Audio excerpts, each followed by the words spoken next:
жылы 29 жасында Арқадағы қарт ақын Түбетпен кездеседі.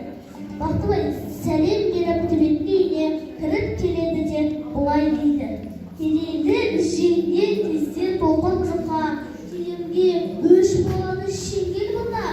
Сізге мен сәлем беріп келіп тұрмын, жүрмісіз аман есен Ақбас бұқа.